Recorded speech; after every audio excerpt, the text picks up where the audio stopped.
वही भगवान है। जब राम ने रावण को मारा तो रावण जब मृत्यु शैया पर पड़ा था तो राम जी ने लखनलाल जी से कहा, हे लखनलाल, रावण बहुत बड़ा राजनीतिज्ञ था, अब वो मर रहा था, जाके थोड़ा राजनीति को सीख लो। लखनलाल जी गए, लखनलाल जी गए तो रावण पूछा, कौन हो तुम? कहा, हम तो लखनलाल है, भगवान राम के भाई। तो रावण पूछा, किधर आए हो? कहा, भैया भेजे हैं आपसे कुछ राजनीति सीखने। तो रावण कहा, तुम्हारे खानदान में कोई विद्वान है, कोई होशियार लोग है राजनीति सीखने वाले? लखनलाल को बड़ा कष्ट हुआ, कहा, हमारे खानदान में कोई विद्वान नहीं है। रावण कहा, तुम्हारे खानदान में सारे बेवकूफों का जब समूह है, एक भी विद्वान होशियार आदमी। कहा, कैसे? लखनलाल जी कहे, कैसे? तो रावण पूछा कि तुम्हारे भाई राम को राजगद्दी हुआ था, वनवास कौन कराया? राम को वनवास कौन करा दिया? आप लोग बोलिए। दशरथ जी किसके बात को बूझा? के थी दशरथ के पत्नी। रावण कहा कि रे तो हर बातें हो जगह के बाद बूझे, एक नंबर के बेवकूफ। तो वो दशरथ होशियार कह दिया कि पत्नी के बाद बूझ के बेटा को वनवास करा। अच्छा ये बताओ कि तोहर माई के कर बात बूझ के राम को वनवास कराए के कई मंत्रा लोग एक नंबर के बेवकूफ तो तोहर माए होंगे, न उदिन के बात बूझे वाला, तोहर बाप जनाना के बात बूझे वाला और तोहर माए नौदिन के बात बूझे वाला, तो दोनों होशियार है। अच्छा तेसर ने कहा, कहते हो भैया हमारे भगवान है, अरे तो हमारे मामा मारीच कपट के मिर्गा बन के जंगल से निकला तो तुम्हारे भैया पहचाना नहीं कि सही मिर्गा है कि कपट के मिर्गा, तो उसके पीछे तीर धनुष लेके गया, एक नंबर के बेवकूफ तो तोहर भाई होगा। जगह सब कहे जय सिया राम, जय जय सिया राम। एक नंबर के बेवकूफ तोहर भाई है, उसको पहचान में नहीं आया कि सही मिर्गा है कि कपट के मिर्गा है। अब मिर्गा भागा तो तोहर भाई तीर धनुष ले पीछा किया। अब बहुत दूर जाने के बाद हमारा मामा मरीच बोला, दौड़ो लक्ष्मण, दौड़ो लक्ष्मण, बचाओ बचाओ। तब तू समझा नहीं कि भैया बोल रहा है कि कोई दूसरा। तुमको तो सीता के रखवारी में रख गया था, अब तो अब तुम जानकी को छोड़ के हमारा मामा के बात पर तू दौड़ गया। एक नंबर के गधा तो तू अपने थोड़ा कहाँ ज्ञान है। एक नंबर के बेवकूफ का तो भौजाई सीता है, उसको अग्नि मान से घेर के तू गया तो निकली क्यों जो हम लेके चले गए? ये पांचों में कैसा होशियार है कि कर भजन हो के चाहे झाल ढोलक हारमोनिया पर है कोई होशियार, है कोई काबिल? समझिए बात को। एक एक बात के उद्भेदन सदगुरु कबीर ने कर दिया, एक को बात छोड़े नहीं। कहा यह माया रघुनाथ की बौरी, राम को बौरा के माया मार दिया है।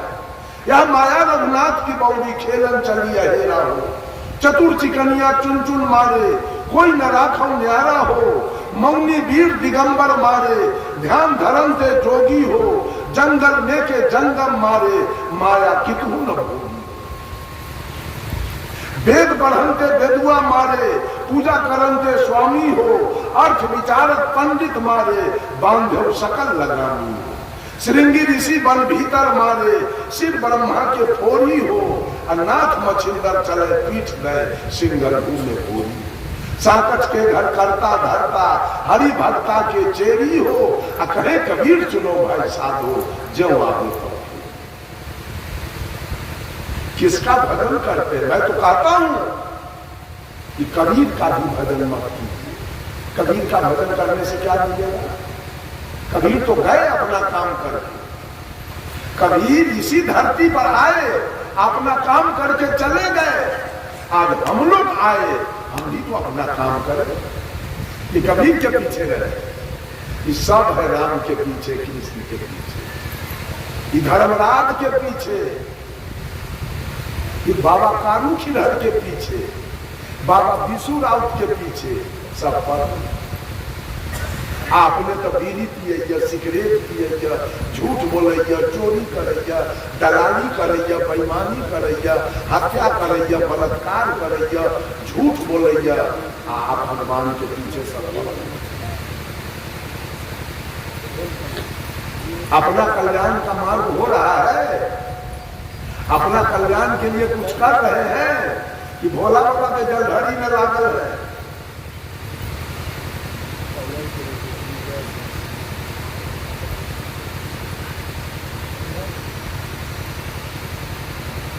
सारा दुनिया किसी और के पीछे पड़ा हुआ है, अपना पीछे कोई नहीं है। ये औरत मछली खाती है, मांस खाती है, अब पति के लिए कर्मा धर्मा करवा चौथ है, चलनी में मुंह देखती है, इतना होशियार।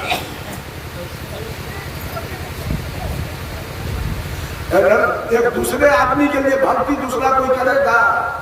ये पति के लिए भक्ति करती है, बेटा के लिए। अब बेटा पेटा यही रहेगा, आइए अपने चल देंगे। भक्ति तो अपना अपना होना चाहिए। बेटा के लिए, दामाद के लिए कहती है, यीशु भाई दामाद वाला, यीशु भाई नाती वाला, यीशु भाई बेटा। मोह ममता की भक्ति कर रही है। एगो सुख दामाद के लिए है, एक सुख नाती के लिए, एगो सुख पोता के लिए।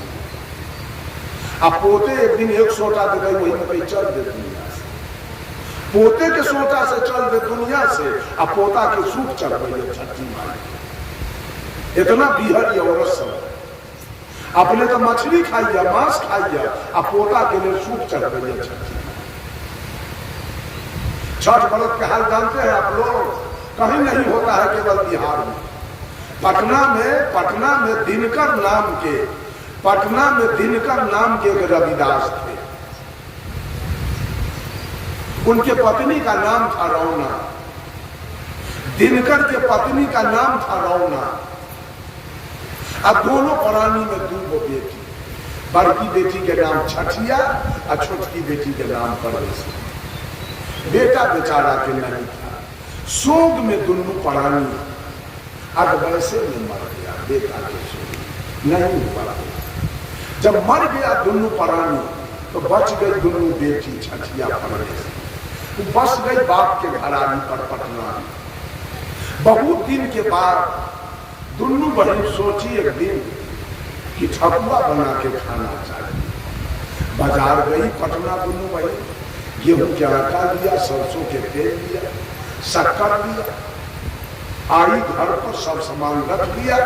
सामने जो रोटी सब्जियां भात दाल बनाना था बना के खा लिया और सोचा कि भोर में ठकुआ। आज भी महिला सबको पकवान बनाना होता है तो भोर में बनाना।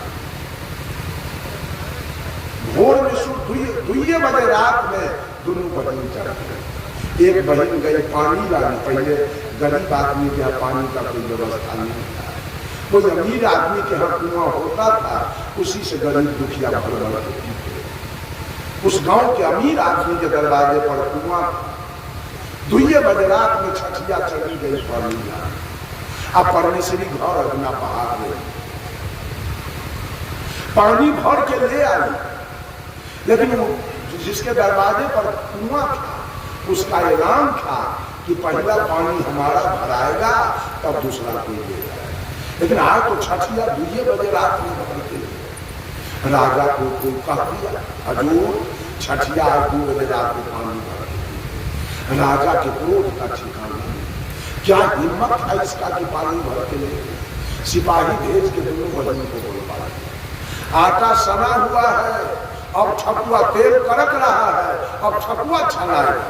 इतने में सिपाही आया, दोनों बहन को पकड़। राजा पूछा, स्वीकार कर लिया छठिया कि हाँ 2 बजे रात में तो हम पानी भर के लाए। कहा क्यों ले गए? ठकुआ बनाना था। राजा के क्रोध का ठिकाना नहीं रहा। सिपाही को आदेश दिया, दोनों बहन को कोड़ा से मारो। मारने लगा सिपाही, मारते मारते दोनों को जान से मर गई दोनों बहन। दोनों को श्मशान में लेके राजा दफनवा दिया। दोनों बहन मर गई, आटा सामने रख दिया, तेल चूल्ही पर रख दिया। बहुत दिन के बाद राजा के पिट्ठी में घाव हो गया, बहुत बड़ा। कितनों इलाज कराया वो राजा, लेकिन घाव ठीक नहीं। एक ज्योतिष या साधु राजा के दरवाजे पर आया, उसको घाव दिखाया कि घाव ठीक नहीं हो रहा। वो ज्योतिष कहा कि राजन ये घाव नहीं है, ये पाप का प्रायश्चित। तो अपने जीवन में कोई पाप किए हो? ताकि नहीं, पाप नहीं किए, जरूर कुछ पाप किए। राजा गछ लिया, एक पाप नहीं किए। छठिया पड़ने से दोनों बहन को मरवाया। क्यों मरवाया? तो पानी पहले भर के ले गए थे। पानी क्यों ले गए भर के? तो उसको ठकुआ बनाना था। ठकुआ बनाई करना। राजा कहा जाओ रे पापी। दोनों बहन के मन में लगा ठकुआ चला गया। अब तुमने मरवा दिया दोनों बहन। देख, मैं गारंटी नहीं लूंगा, लेकिन एक बात कह देता हूं, दोनों बहन के नाम पर ठकुआ बनवा के अब पटना के गंगा घाट पर जाके अर्घ दिवा दो, हो सके कि तुम्हारा घाव आई। सब के दूल्हा के पिछिया घाव है, सब औरत के दूल्हा के पिछिया घाव है। ये ठकुआ पेड़ा ले पोखरी पर,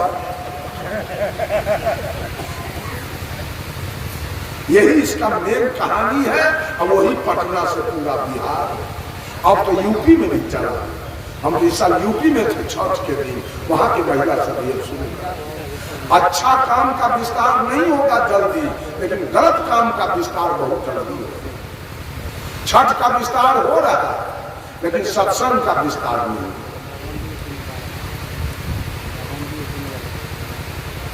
पूरे जीवन गलत गलत काम। अब 11 बज गया, छोड़िए कार्यक्रम समेत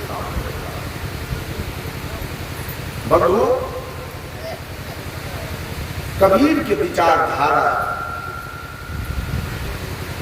इतना साफ सुथरा है, कहीं कोई विघ्न बाधा नहीं है कबीर के विचारधारा में। कहीं कुछ नहीं मिलेगा, एकदम नहीं। आप लोगों को कहीं बुझाता हो कि कबीर के विचारधारा में कहीं कुछ गड़बड़ी है, आप लोग बोलिए कुछ। कहीं गड़बड़ी दिखाई दे तो कोई आदमी बोल सकते हैं कुछ कर कि हाँ कबीर पंथी में गड़बड़ी हो सकता है, इसका गारंटी मैं नहीं लूंगा। कबीर पंथी में गड़बड़ी हो सकता है, लेकिन कबीर का जो विचारधारा है उसमें कहीं कोई गड़बड़ी नहीं।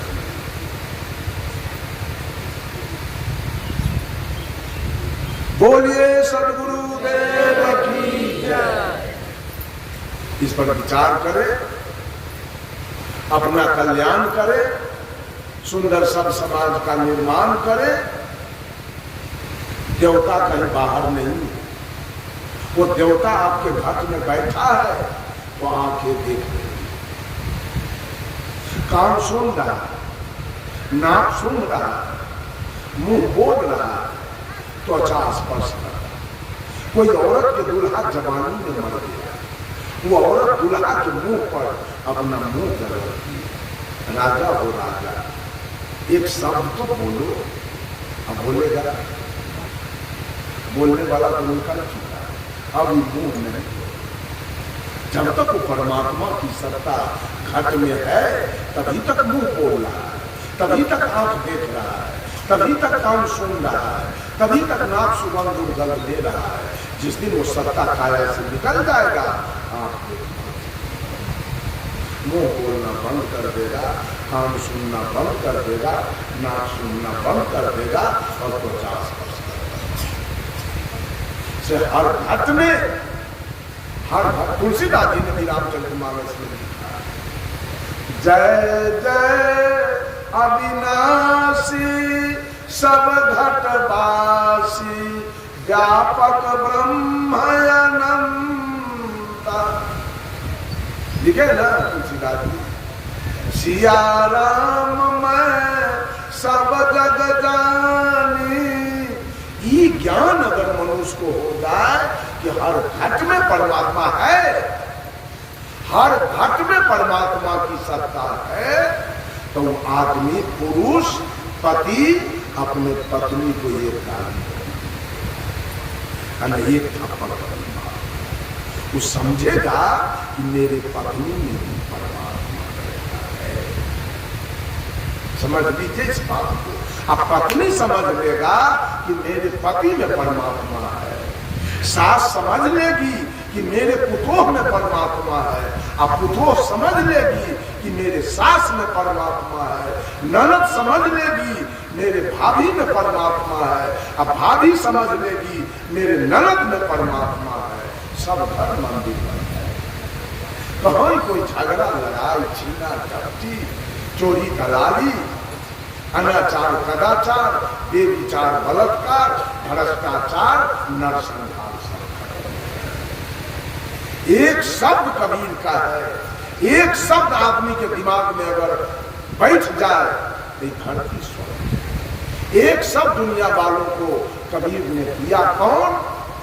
अरे आत्म ज्ञान बिना सब सुना, क्या मथुरा क्या काशी रे, जैसे मिर्गा भी कस्तूरी, बन बन फिरत उदासी रे मोहे, सुनी सुनिया बतास। एक शब्द कबीर का है, बीज मंत्र, वो क्या है? आत्म ज्ञान। जब तक मनुष्य को आत्म ज्ञान नहीं होगा, छोड़ दे मछली खाना, छोड़ दे मांस खाना, छोड़ दे झूठ बोलना, छोड़ दे चोरी करना, छोड़ दे बेईमानी करना, छोड़ दे डकैती करना, मुक्ति हो जाएगी क्या? सब कुछ तो आपने छोड़ दिया, लेकिन खेत चलते अगर गोतू पकड़ा गया तो भाला मार। आत्मज्ञान नहीं है, आत्मज्ञान नहीं है। दूध दूहने के लिए बैठ गए, अब भैंसी कहीं पैर उठा दिया, गाय कहीं पैर उठा दिया तो 10 सिपाही ऊपर से रखे। आत्मज्ञान नहीं है। आत्मज्ञान होता तो आप समझ जाते कि इसको किसी न किसी प्रकार का कष्ट जरूर है, इसलिए पैर उठा रहा है।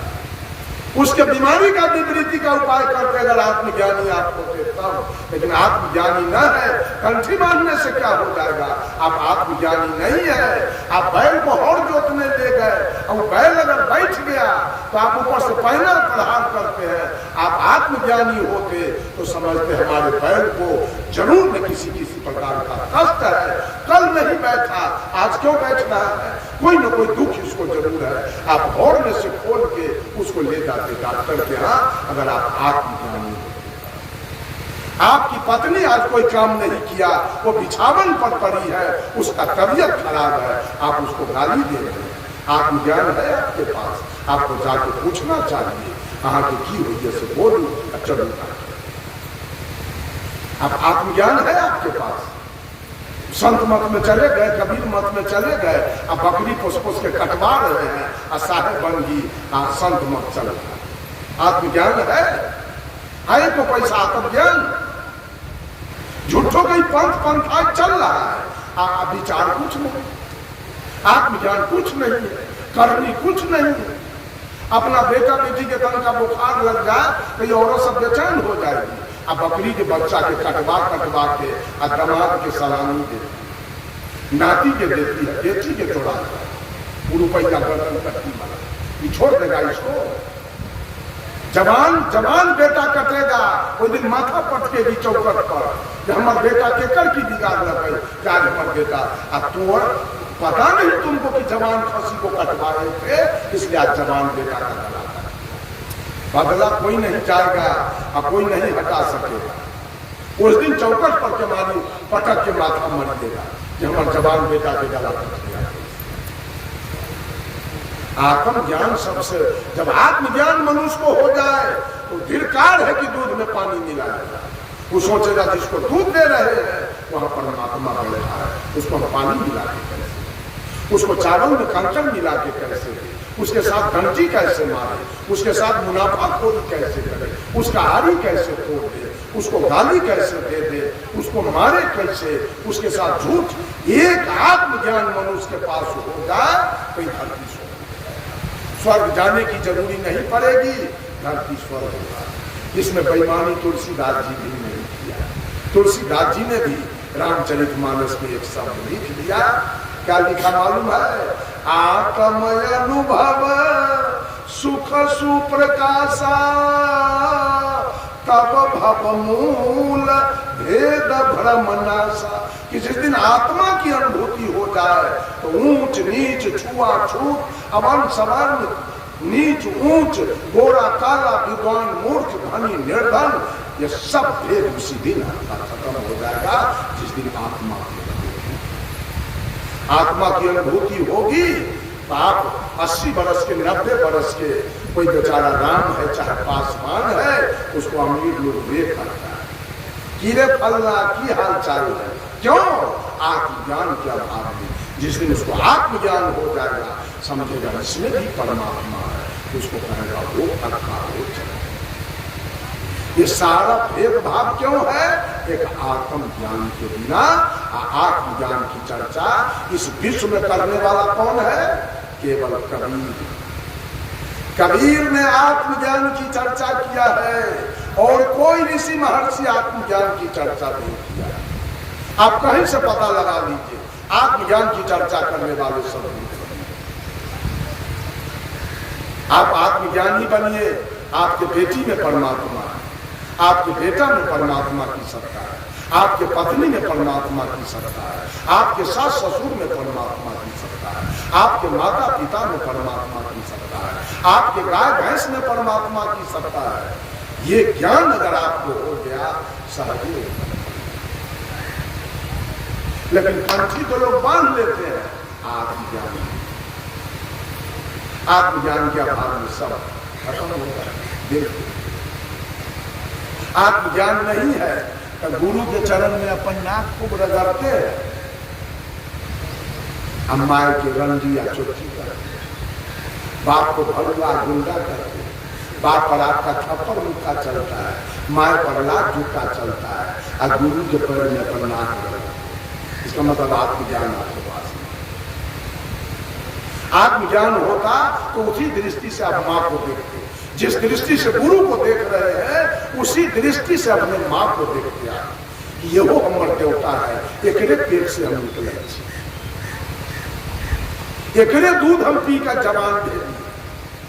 अगर आत्मज्ञान होता तो माँ को आप सेवा करते, हम माँ के चरण दबाते, हम माँ के मुंह में आप जिलेबी और रसगुल्ला खिलाते।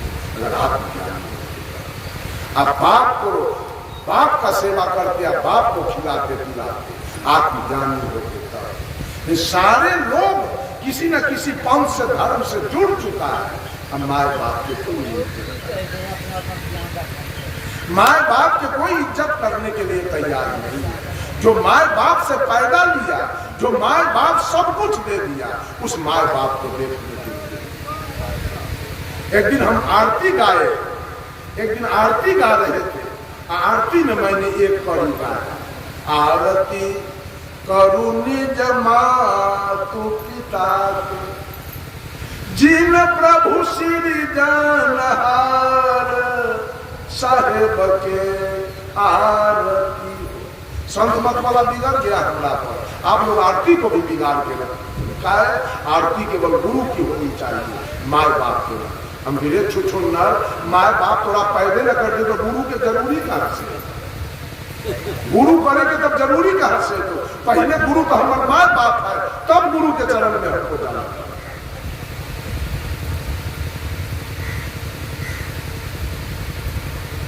ये सब सोचिए, विचारिए। मालिक हमारा 3 ही है, देवता हमारे 3 है, उसमें सबसे बड़ा देवता हमारा मां से बड़ा देवता इस धरती पर दिव्या बार के खोज के हार जाएगा। ये सारे लोग जो बैठे हैं कहां से आए हैं? सब मां के पेट से आए, सब वहीं से आए हैं, हम भी वहीं से आए हैं। मैं आपको प्रवचन सुना है। ये शरीर दिया हुआ मां का, सबसे बड़ा देवता हमारी मां, इसको समझिए। और उससे छोटा देवता हमारे पिता है, मां से छोटा देवता बाप है। लेकिन मां का लागत इस पर 14 है, और बाप का लागत हुआ मां। ये मां सबसे बड़ा देवता है, उसके बाद पिताजी है, और उसके बाद गुरु जी है। मां ने तन दिया है, पिता ने धन दिया है, और गुरु ने ज्ञान दिया है। और कोई है? और कोई देवता है तो बोलिए, जिसका पूजा किया जाए। है कोई देवता? है कोई मां बाप और गुरु को छोड़कर? कोई नहीं है दुनिया में। इसको समझ लीजिए सब आदमी। बेटा खूब ख्याल करे, बेटा ख्याल रखे कि बेटा के चाल से मां के आंख से कहीं आंसू न गिरे, बेटा के करतूत से मां के आंख से आंसू न गिरे। ये ख्याल बेटा को रखना है। अब पुतों के चाल से सास के आंख से आंसू न गिरे, और चेला के चाल से गुरु के आंख से आंसू न गिरे। मेरे तीनों को कल्याण, तीनों का कल्याण हो। माँ बाप और गुरु, ये तीनों को जो गड़बड़ करेगा ये तीनों के साथ, उसका कल्याण करेगा। ये कबीर की भक्ति है, कबीर साहब की भक्ति है। यही 3 भक्ति कबीर ने बताया है, माता पिता और गुरु की भक्ति। पत्थला पानी के नाम, और पेड़ा पौधा के नाम, और सूर्य चंद्रमा के नाम।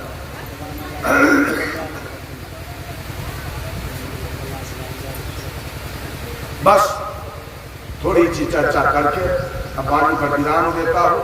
बोलिए सद्गुरुदेव की जय।